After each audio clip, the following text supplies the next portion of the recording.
बाद मैं बहुत रोई।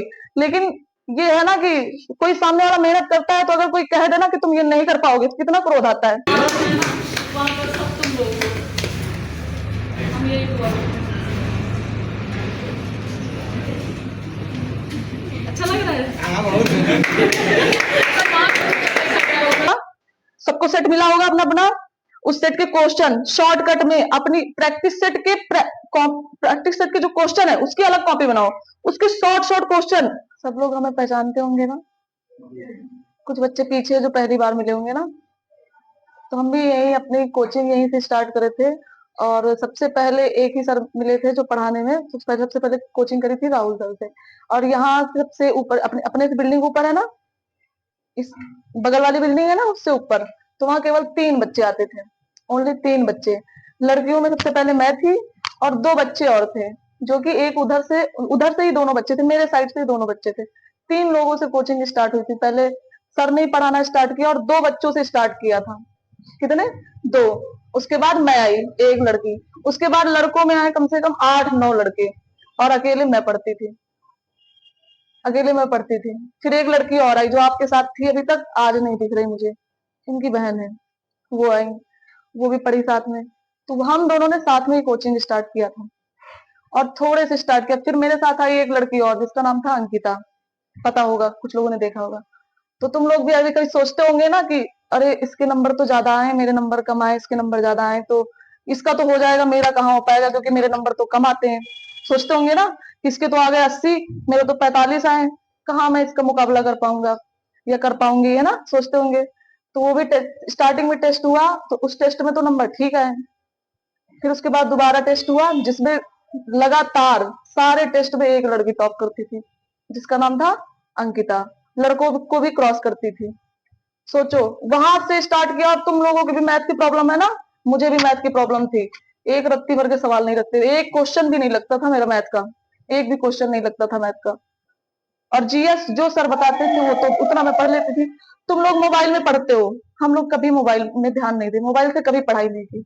जब मेरा सिलेबस पूरा हो गया, जितना सर ने पढ़ा दिया, जब रिवीजन होने लगा, तब कुछ चीजें जो पढ़ते पढ़ते लगे कि लाओ इसको सर्च करना चाहिए, तो वो सर्च करना शुरू किया मोबाइल से, बस सर्च करना शुरू किया, तब भी मोबाइल से पढ़ाई नहीं की। जितना सर बताते थे, जितना लिखाते थे, उतना स्टार्ट किया। फिर टेस्ट में नंबर थोड़े से इंप्रूव हुए, थोड़े से बढ़े, थोड़ा सा बढ़ा। उसके बाद अब यही लग रहा था कि सामने वाले के तो नंबर इतने ज्यादा आते हैं, हमारे नंबर कम आते हैं, कैसे हो पाएगा, सिलेक्शन होगा कि नहीं होगा।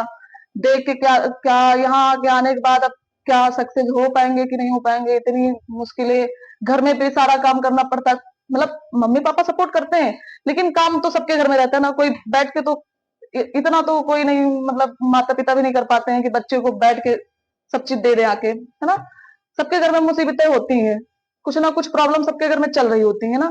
किसी घर में पैसों की दिक्कत होती है, किसी घर में संख्याओं की दिक्कत होती है, मतलब ज्यादा लोग नहीं है तो अकेले ही संभालना पड़ता है। तो फिर हमने भी, मेरी दीदी की शादी हुई 2020 में, 2021 से कोचिंग स्टार्ट किया, फिर कोरोना आ गया, कोरोना में छूट गया। लेकिन कोरोना में भी जितना, कोरोना में स्टार्टिंग में सबने केवल 1 महीने पढ़ाया होगा, लेकिन उस 1 महीने का तैयार था पूरा, जितना पढ़ाते थे। आज जैसे पढ़ाया, जीएस लिखाई, मैथ का तो नहीं, जीएस रीजनिंग, और जीएस रीजनिंग 3 सब्जेक्ट जो थे वो सर के ही थे, मैथ केवल कोई और पढ़ाया मुझे बस। बाकी तीनों सब्जेक्ट, हिंदी, जीएस और रीजनिंग, ये सर ने ही पढ़ाया। और तीनों इतने बढ़िया से तैयार हुए कि कुछ पूछने का नहीं। अब टेस्ट की बात चल रही थी ना, टेस्ट में नंबर कम आने, जैसे किसी के नंबर 37 आ रहे, किसी के नंबर 80 आ रहे, किसी के नंबर 15 आ रहे, 20 आ रहे, तो दुख तो होता ही है कि कैसे कर पाएंगे, कैसे होगा, कैसे नहीं होगा। फिर अपनी सबसे कमजोरी पकड़ी मैंने, क्या? जो कि थी मैथ। रीजनिंग तो तैयार ही थी, जीएस तो तैयार ही थी, और वो हिंदी वो भी तैयार थी। मैथ पकड़ी और मैथ में इतना घुसे कि फिर बढ़िया नंबर इंप्रूव हो गए। लेकिन तब भी मैं उस एक लड़की को काट नहीं पाई। तो दोस्त तो थी, कभी कभी दोस्त मतलब अच्छे होते हैं तो उनको कभी कभी ले लेना चाहिए अपनी जेलसी में, अगर वो अच्छे हैं तो जेलसी में ले लो उनको। कोई यारी दोस्ती मत करो जब आप पढ़ाई करते हो, तो कोई यारी दोस्ती मत करो। फिर मुझे ईर्ष्या होने लगी कि उसके नंबर ज्यादा आते, मेरे क्यों नहीं आते। फिर और मेहनत करने लगी। फिर चालू हुआ, अब जब क्लास में उठपटांग हरकतें मन में आता है ना, पढ़ते पढ़ते उपद्रव तो सूझता है ना, तो हम भी उपद्रव में कूद गए, कुछ ना कुछ हरकत। फिर डंडा चालू हुआ कोचिंग से। उस डंडे, एक दिन के डंडे से इतना इम्प्रूव हुआ कि जिद हो गई कि लेके जाना है तो क्या लेके जाना है यहाँ से, वर्दी, ओनली वर्दी। जुनून था, फोर्स में ही जाएंगे और कहीं नहीं। उस एक दिन के डंडे से कुछ उपद्रव ऐसा किया जो बताया नहीं जा सकता, लेकिन किया उपद्रव। उस एक दिन के डंडे से जुनून हो गया कि हराना है सामने वाले को, बस कैसे भी करके, कैसे भी करके हराना है। फिर वो तो लड़की जो थी वो तो निकल गई। फिर उसके बाद टेस्ट होने लगे, तब भी सर ही पढ़ा रहे थे 3 सब्जेक्ट, ओनली एक सब्जेक्ट कोई और पढ़ाता तो मैथ। वो भी अलग अलग लोग आते थे पढ़ा के चले जाते। फिर अपनी कोचिंग से निकले उस समय सौरभ सर। उस समय टेस्ट का लेवल मेरा आराम से आ गया था बराबर में सबके, मतलब पहुंच जा, 100 का टेस्ट हो तो 70 तक तो पहुंच जाते थे। लेकिन फिर उस समय आए अपने सौरभ सर, सबको मालूम होगा सौरभ सर।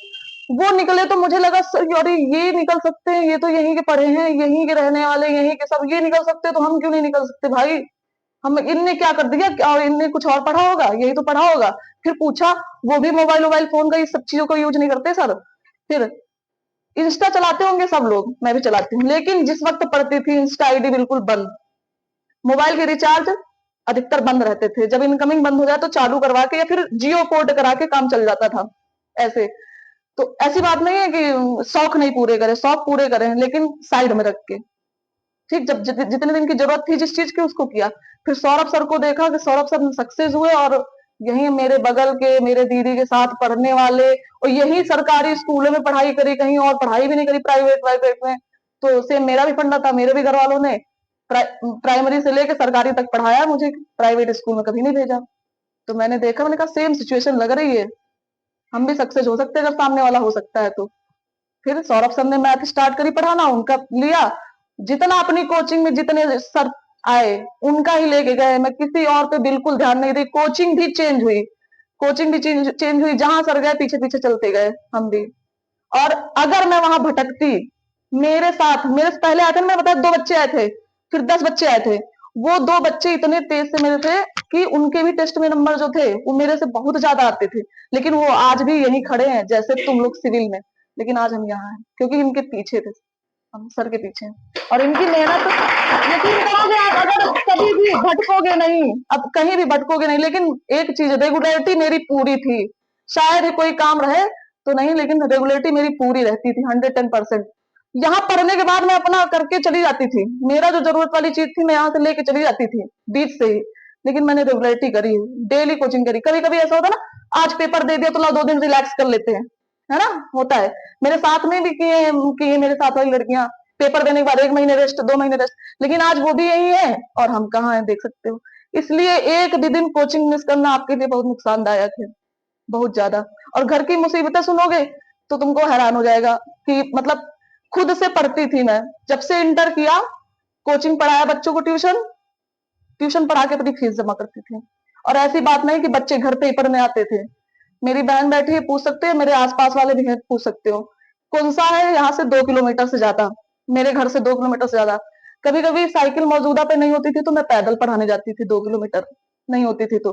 और एक बच्ची को केवल पढ़ाने जाती थी, एक बच्ची को, जिसकी मुझे फीस मिलती थी 800 रुपए, लेकिन मैं पढ़ाने जाती थी एक बच्ची को। उसके बाद जाती थी, 1.5 किलोमीटर है मेरा घर दूसरा, मतलब गांव वाला घर, वहां पे थे 5-6 बच्चे, तो उनको मैं पढ़ाने जाती थी। अगर साइकिल मौजूदा नहीं तब भी मैं उनको भी पैदल पढ़ाने जाती थी। और सोचो 4 किलोमीटर यहाँ से अपने घर से कौन सा दल्लीगढ़, और दल्लीगढ़ से फिर कौन सा मोड़ के 3 रूट में एक मिले चाहे बच्चा, लेकिन मैं कोचिंग जरूर पढ़ाती बच्चों को, अलग अलग जाके, चाहे एक एक बच्चा अलग अलग जगह हो, लेकिन मैंने कोचिंग इसलिए पढ़ाती थी क्योंकि घर में मुसीबतें थी। भाई मेरा बड़ा है लेकिन कुछ करता नहीं है, तो इनका मारने की सर ही नहीं। पापा है तो उनका पेट का बड़ा ऑपरेशन है, जिससे वो भारी वजन उठाते तो उनको खून की उल्टियां हो जाती हैं, तो इसलिए पापा मेरे भारी काम कर नहीं सकते। इतने पढ़े लिखे होने के बावजूद मेरे पापा बहुत बहुत बेकार काम करते हैं, तो शर्म आती है। मेरे पापा, जब मेरे दादाजी लोग थे तो कभी ऐसे काम नहीं किए, लेकिन उनको देख के कि वो खेत में फावड़ा चलाएं या फिर दूसरों के घर में मिट्टी विट्टी का काम करे, जो घर वर बनता है केवल किस लिए, चंद पैसे आ सके इसलिए। तो इसको देख के तो आती है ना थोड़ा, कि बी कॉम है मेरे पापा तब के जमाने के, आज उनकी 58 उम्र है, बी कॉम है उस जमाने के। तो किस्मत साथ नहीं दी उनने, या फिर उनने कोशिश नहीं करी कुछ लेने की। तो अपनी उम्र में जब अपनी उम्र गंवा दोगे तो बाद में तो कुछ मिलेगा नहीं ना, जब एज नहीं रहेगी तो नहीं मिलेगा ना कुछ। तो इसीलिए मेरे पापा ने अपने समय में अपना समय का सही उपयोग नहीं किया, बाद में पछताते थे। तो ऐसे जब ऐसे काम करते थे तो बताते थे कि आज इतना करने के बाद अगर मैं अपनी उम्र में सही कर जाता तो शायद ये नहीं करना पड़ता। तो अपने पिता को अगर देखो ऐसे छोटे छोटे, बहुत छोटे छोटे काम, कोई काम छोटा नहीं होता, लेकिन लगता है ना बुरा कि इतने से लेके इतने तक पेट तक ऑपरेशन है इतना बड़ा, और अगर एक घास की गठरी उठा ले और खून की उल्टियां हो जाए तो कुछ लगता है ना कि होना चाहिए। तो अब मेरे बहन और भाई में किसी को कुछ दिखा नहीं दिखा।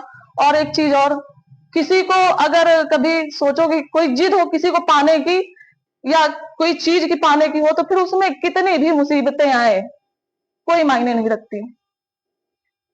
समझ रहे हो?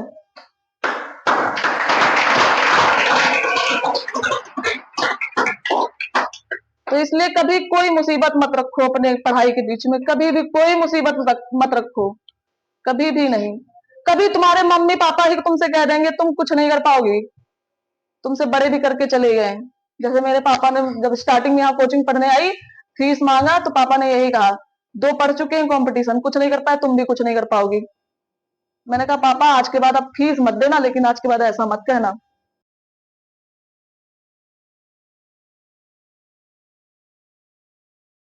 कि अगर बड़ा नहीं कर सकता तो ऐसा थोड़ी ना कि छोटा उसके जैसा निकल जाएगा। ऐसा होता है क्या कि कभी बड़े भाई अनसक्सेस हो गए तो क्या छोटे सक्सेस नहीं हो सकते? हो सकते हैं ना। तो सबसे विनती है ये मेरी कि अगर इस संस्थान में आए हो तो पढ़ाई, केवल पढ़ाई पे फोकस करो, ओनली पढ़ाई पे। जो बताया जाए उसको नोट करो, उसको डेली जितना लिखाया जाए उसको डेली याद करो। मैं अपना पढ़ाई का रूटीन बताती हूँ कैसे पढ़ती थी मैं। यहाँ यहाँ जैसे ही कोचिंग में कदम रखा, लिखा, दूसरे दिन लिखवाया गया, दूसरे दिन मैंने सर ने कॉपी उठा ली, पूछना स्टार्ट किया, कुछ नहीं बता पाए। और दूसरे दिन फिर उठाया, थोड़ा बहुत बता पाई। लेकिन तीसरे दिन जिद हो गई कि जब पूछेंगे याद करके आएंगे। तो फिर पूरी कॉपी याद रहती थी, जितना लिखाया जाता था पूरी पूरी कॉपी। यहाँ से जाने के बाद यहाँ का लिखा मैं यहाँ याद करके चली जाती थी, और यहाँ बैठे बैठे एक या आधा प्रैक्टिस सेट लगा लेती थी। और मेरे साथ अर्चना भी पढ़ती थी तब, वो भी मेरे साथ लगाती थी। यहाँ बैठ के मैं एक आधा प्रैक्टिस सेट हल करके जाती थी घर पे अलग। और यहाँ मैं क्या पढ़ती हूँ किसी एक बंदे को नहीं पता था कि मैं घर पे क्या पढ़ती हूँ। लेकिन नींद नहीं आती थी, और वही आदत अब भी पड़ी है, 6 घंटे सोने की, ओनली 6 घंटे। अब भी मैं उस कैंपस में हूँ, डीपीए झरौदा कला में हूँ, मेरी पोस्टिंग वही है। मुझे नींद नहीं आती, 6 घंटे के सिवा मैं ज्यादा सो नहीं पाती हूँ। जिद होनी चाहिए तुमको। तो यहाँ जो बताया जाए उसको वहीं याद करके खत्म करो। घर पे जाके केवल रिवीजन करना बचेगा, और समझ के याद करो। जितना डेली लिखा जाता है ना, डेली तुरंत याद करो। और अपनी नोट्स इतनी बकायदा रखो ना कि ऐसे ऊंची दिखनी चाहिए। ये नहीं कि उसको देखो केवल, उसको पूरा ऐसे कॉपी फेंक दो। एक दिन मेरे भाई ने मुझसे कहा कि तुम क्या पढ़ती हो, ऐसे उठा के मैंने कॉपी फेंक दिया। पूछो क्या पूछोगे? तो ये कॉन्फिडेंस होना चाहिए ना। जब होगा जब तुम लोग मेहनत करोगे ना। तो इसके लिए जैसे बताते हैं ना सर, बस वैसे करते जाओ, कुछ नहीं करना है तुम लोगों को। जैसे बताते हैं सर वैसे करते जाओ। और हमने तो भाई मार भी खाई है। तुम लोगों को तो मार पड़ती है कि नहीं पड़ती हमें नहीं पता, लेकिन हमने तो मार भी खाई है। पड़ती है? हाँ, तो हमने मार भी खाई है। और हम इस बात का कभी बुरा नहीं मानते, लेकिन ये जिद थी कि हाँ करके दिखाएंगे, करके दिखाएंगे। और सर ने भी वादा किया था हमसे। हमसे क्या, जब हम पढ़ रहे थे तो कोचिंग में कुछ, आप तो अब तमाम लोग हो, लेकिन तब हम कुछ लोग थे, तो कहा था सर ने, सर की जॉब लगी थी आईटी पता नहीं कहाँ थी, मुझे नहीं पता। तो उनने, उनका मतलब नाम था, लेकिन उनने हमारी लोगों की वजह से उनने जॉब एक्सेप्ट नहीं करी, अपनी गवर्नमेंट जॉब उनने छोड़ दिया। कहा जब तक अपनी कोचिंग के बच्चे को सेलेक्ट नहीं करेंगे तब तक हम जॉब में हाथ नहीं लगाएंगे। तो शायद अब पता नहीं कैसे, क्या किस्मत कि इतना भरोसा पता नहीं कैसे कामयाब हो गया, या फिर चाहते तो यही थे सब कि ना हो या ना हो पाए, लेकिन हो गया। अपने यहाँ से बच्चे निकले और उसके बाद ही सर जाएंगे। हमें तो लगता है अब तुम सब जाओगे तभी सर जाएंगे।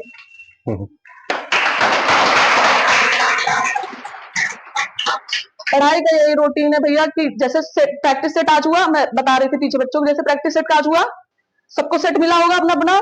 उस सेट के क्वेश्चन शॉर्टकट में अपनी प्रैक्टिस सेट के जो क्वेश्चन है उसकी अलग कॉपी बनाओ, उसके शॉर्ट शॉर्ट क्वेश्चन उस कॉपी में लिखो। और जो सर रिवीजन करवा जो लिखाते हैं ना डेली, उसका तो अलग रखो, वो तो आप फेयर बना रहे हो बढ़िया अच्छे से, लेकिन अपनी कॉपी भी होनी चाहिए कि तुम क्या पढ़ते हो, तुम्हारे पास भी तो होना चाहिए कि तुम अलग से क्या पढ़ते हो, है ना।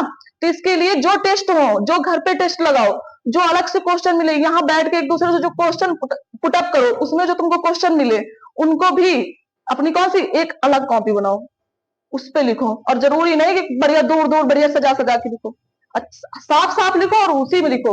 उस कॉपी में कम से कम नहीं, जब तुम ढूंढो तो कम से कम 10,000 से अधिक क्वेश्चन मिले, ऐसी कॉपी बनाओ। है मेरे पास कॉपी, मेरी बहन है, उससे मांग लेना कभी, उसके पास है मेरी कॉपी। 10,000 से अधिक क्वेश्चन तुमको मिलेंगे, लेकिन शॉर्टकट में बढ़िया छोटे छोटे। जैसे भी बताया था मैंने, 3 बच्चों को बताया था कैसे, वहां पे 3 बच्चे बैठे थे, उनको बताया था कि कैसे ऐसे पढ़ाई करो। मैथ एक एक एक चैप्टर, पूरा एक चैप्टर एक दिन पकड़ो, उसके सारे सवाल लगाओ। एस डी यादव की बुक सब पढ़ते होंगे, शायद ही कोई एक आधी बुक अलग पढ़ता होगा। एस डी यादव की मैथ पढ़ाई जाती है ना यहाँ पे, एस डी यादव की चैप्टर उठाओ उठाओ एक, और उसके बाद उसके हर टाइप के क्वेश्चन लगे रहते हैं ना, एक से लेके हर टाइप के क्वेश्चन लगा डालो, देखो हर टाइप याद हो जाएगा। मैथ तुम्हें एस डी यादव की याद हो जाएगी पूरी, कोशिश तो करो एक बार बस। हाँ, लेकिन सब चीज से ध्यान हटा देना, ये खासकर यारी दोस्ती बहुत खतरनाक है, यहाँ बैठे वालों से भी यारी दोस्ती हटा दो। दीपाली मैम है, मेरे साथ पढ़ती थी, मेरे साथ और भी बच्चे पढ़ते थे स्टार्टिंग में, कोई यारी दोस्ती नहीं, पढ़ाई से मेरा कोई मतलब वो नहीं था। काटना है तो काटना है, और काटा भी है आराम से। टेस्ट में नंबर लेके आना मेरा जुनून था सबसे ज्यादा। वो बात अलग है कि कुछ बच्चे पहले निकल चुके थे मेरे, लेकिन टेस्ट में, यहाँ टेस्ट होगा तो जुनून था कि सबसे ज्यादा नंबर आने चाहिए, और आते थे, ऐसी बात नहीं। तो पढ़ाई, अब ये लास्ट यही है कि जितना कहा जाए कोचिंग में उतना करो, सक्सेस तुम्हारी कदम जरूर छूगी, जरूर से जरूर। लेकिन जैसा बताया जाए वैसा चलो। और ये जो अगल बगल वाले जो मोबाइल है, ये ऑनलाइन है, ये सब, इन सब से दूर रहो, या तो फिर ऑनलाइन में ही घुसे रहो, फिर ऑनलाइन ही पढ़ो, फिर ऑफलाइन पढ़ने की जरूरत नहीं है, फिर ऑनलाइन ही पढ़ो। लेकिन ऑफलाइन पढ़ो तो फिर ऑफलाइन ढंग से पढ़ो, अच्छे से। कभी भी देखा होगा बच्चे अगर ऑनलाइन पढ़ते हैं तो फिर वो ऑनलाइन ही पढ़ते हैं, फिर वो ऑफलाइन में नहीं घुसते। और बच्चे ऑनलाइन वही पढ़ पाते हैं जिनके ना आगे ना बाएं ना दाएं ना पीछे कोई होता है, मतलब कोई होने का मतलब किसी चीज से उनका कोई मतलब नहीं होता है, वही बच्चे ऑनलाइन पढ़ पाएंगे। नहीं तो तुम मोबाइल खोलोगे, मान लो तुम पढ़ रहे हो, स्पीड लगा के भी पढ़ रहे हो तो तुम्हें समझ नहीं आएगा जल्दी, उस पे आएंगे मैसेज, नेट ऑन रहेगा तो मैसेज आएंगे जरूर, ठीक आएगा तो तुम्हारा दिल करेगा देखने का जरूर, देखोगे तुम्हारा टाइम वेस्ट होगा जरूर। और जो ऑनलाइन पढ़ा रहा होगा उसका, उसकी भी तो 4 बातें सुनोगे, है कि नहीं ना। तो इस चीज से थोड़ा भटकने से, इससे भटकने से दूर रहो। अभी एक बच्चा बता रहा था मेरे से कि मैम देखिए इसमें 500 क्वेश्चन है, पेपर में फंसेंगे तो है ही कुछ 10-15, फंसेंगे अगर तुम अपनी कॉपी का भी पढ़ लोगे तो फंसेंगे। अपनी कॉपी है उसका भी पढ़ोगे अगर अच्छे से लिखा हुआ तो वो भी फंसेंगे। कोई कोई ऑनलाइन कोर्स नहीं, कोई कुछ नहीं, तब भी तुम्हारे यहाँ से सिलेक्शन हो रहे हैं। अर्चना से पूछो, किसने, अर्चना कौन सा ऑनलाइन कोर्स लिया तुमने, कौन सा ऑनलाइन पढ़ते हो। हम लोग पढ़ते थे ऑनलाइन, लेकिन टेस्ट देते हैं ऑनलाइन टाइमिंग लगा के, किस टाइप से पढ़े उसको क्या पढ़े, पूछ सकते हो आराम से, कोई चीज नहीं समझ में आती जैसे तो। क्योंकि यहाँ पहुंचने में अभी भी आपको समय हाँ है ना समय, तो यहाँ तक पहुंचने में समय है, तो अगर कहीं टूट रहे हो पढ़ाई के दौरान या और कोई समस्या हो, कुछ भी पूछना हो तो पूछ सकते हो और ना। एक बात, जैसे कभी छुट्टी मारी तुमने कोचिंग से तो तुम्हारे बगल वाला तो यहाँ 4 घंटे पढ़ के गया, है ना, और तुमने छुट्टी मार दी तो तुम्हारे 4 घंटे वेस्ट गए। और उसके बाद वो 4 घंटे जो यहाँ पढ़ के गया वो भी तो कुछ घर पे जाके पढ़ेगा, है ना। तो तुम्हारा तो तुम तो उतना ही पढ़ पाओगे जितना तुमने पिछले दिन पढ़ा होगा, उतना ही रिवीजन कर पाओगे। लेकिन तुम्हारे बगल में जो बैठा है वो आज का भी रिवीजन करेगा, कल का भी रिवीजन करेगा, तो अगले दिन उसके टेस्ट में नंबर आएंगे कि तुम्हारे नंबर ज्यादा आएंगे, उसके ज्यादा आएंगे ना। तो ये होती है एब्सेंटी। तो जितना हो सके काम को थोड़ा थोड़ा सा 2 मिनट के लिए साइड में रख के प्रेजेंट ही दो अपनी। और यहाँ 4 घंटे अगर तुम मौजूदा हो तो कुछ ना कुछ तो पढ़ के जाओगे, कहीं ध्यान नहीं भटकेगा। 4 घंटे अगर यहाँ तुम हो तो, अगर किसी दिन थके माने, सोचो कि आज थके, आज कोचिंग नहीं जाते, यहाँ रिश्तेदारी नातेदारी निमंत्रण जाना है, ये है वो है, तो फिर नाते रिश्तेदारी सब रात में करो, सब रात में। लेकिन हो सके तो रात में एक दिन ना पढ़ो, लेकिन कोचिंग एब्सेंटी मत डालो।